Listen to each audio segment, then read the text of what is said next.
जय जय रघुवीर समर्थ. माझ्या या जय जय रघुवीर समर्थ या चॅनलवर तुम्हा सर्वांचं स्वागत. आज आपण रामदास स्वामी रचित मनाचे श्लोक यामधील 153 क्रमांकाचा श्लोक आणि त्याचा अर्थ जो मला समजलेला आहे तो मी तुमच्यासमोर सांगण्याचा प्रयत्न करत आहे. या श्लोकामध्ये श्री रामदास स्वामी असे म्हणतात,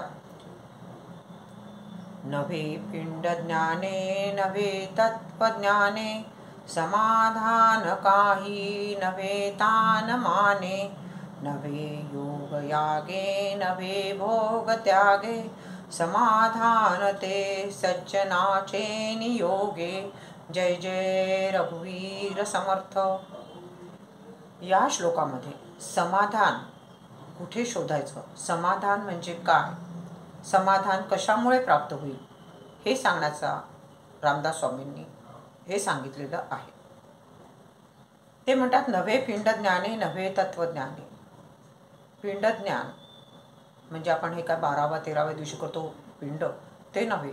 तर पिंड म्हणजे अर्थातच शरीर, त्याचं ज्ञान. मग आपल्या हे जे शरीर आहे ते शरीर कशावर तग धरून आहे, कशामुळे आपण जिवंत राहत आहोत. तर अन्न सेवन केल्यामुळे, पाणी ग्रहण केल्यामुळे. मग अन्न सेवन केल्यावर त्या अन्नाचं पचन कशा प्रकारे होते, पचन झालेल्या अन्नाचं रक्त कसं तयार होते, हे सगळं ज्ञान जर आपल्याला असलं तरी त्यामध्ये मात्र समाधान नाही आहे. सगळ्या शरीराचं ज्ञान असलं म्हणजे समाधान नव्हे, की त्यानुसार जर आपल्याला माहीत पडलं की रक्त कशामुळे चांगलं होते त्यानुसार आपण अन्न ग्रहण करतो म्हणजे आपण समाधानी होऊ असंच नाही. पुढे ते म्हणतात, नव्हे तत्वज्ञाने.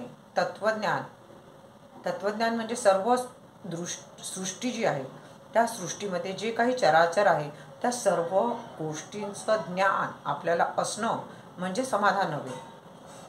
किंवा तत्वज्ञानचा दुसरा अर्थ असं होतो की सर्व धर्माचे ग्रंथ म्हणा किंवा सर्व धर्माचं सार म्हणा आपल्याला माहीत असणं म्हणजे ते समाधान नव्हे. म्हणजेच नव्हे पिंड ज्ञाने नव्हे तत्वज्ञाने समाधान काही नव्हे तान माने. पुढे ते म्हणतात की समाधान हे तत्वज्ञानामध्ये नाही, पिंड ज्ञानामध्ये नाही, तर आपण सर्व हुशार, आपण सर्वांपेक्षा श्रेष्ठ आहोत, आपण सर्वज्ञानी आहोत, आपल्याला सर्व माहिती आहे, आपल्याला तत्वज्ञान माहिती आहे, आपल्याला पिंडज्ञान माहिती आहे, त्यामुळे आपण हे सर्व जगाला सांगत बसतो आणि त्यातून आपण आपलं समाधान शोधत असतो. तर तसं पण नाही आहे. नवे योग यागे नवे भोग त्यागे. किंवा पुढे ते म्हणतात की नवे भोग त्यागे.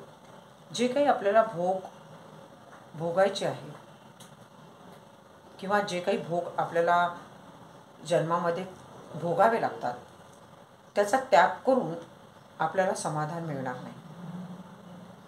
किंवा त्याचा दुसराही अर्थ असा सांगितला जातो की श्रीमंत असा माणूस आहे, त्याच्याजवळ सर्व संपत्ती आहे, सर्व पैसा आहे, सर्व सुख आहे, भोग विलासात तो लोळतो आहे, तर ते पण समाधान नाही आहे. कुठे ना कुठे त्याला दुःख असतेच. चांगदेव महाराज एवढे श्रेष्ठ तत्वज्ञानी म्हटलं जाईल आपण, योगज्ञानी. सगळ्या प्रकारचे योग त्यांना येत होते, सगळ्या प्रकारचं तत्वज्ञान होतं. परंतु त्यांनी जेव्हा ज्ञानेश्वर माऊलीजवळ ते गेले तेव्हा त्यांच्या लक्षात आलं की ज्ञानेश्वर माऊलीच्या तोंडून त्यांनी जेव्हा चांगदेव 65 ऐकली तेव्हा त्यांच्या लक्षात आलं की या सज्जन ज्ञानेश्वर माऊलींच्या सहवासात आलं तर ते खरं समाधान आपल्याला आहे. म्हणून रामदास स्वामी पुढे म्हणतात की समाधान ते सज्जनाचे नियोगी. समाधान कुठे आहे तर ते सज्जनांच्या संगतीत आहे, संत पुरुषांच्या संगतीत आहे आणि ते समाधान आपण सज्जनांच्या संगतीत मिळवाव्यास हवं. मला जो अर्थ समजला तो मी तुमच्यासमोर सांगण्याचा प्रयत्न केला आहे. तुम्हाला जर माझं चॅनल आवडत असेल तर त्याला लाईक, शेअर आणि सबस्क्राईब करायला विसरू नका. धन्यवाद.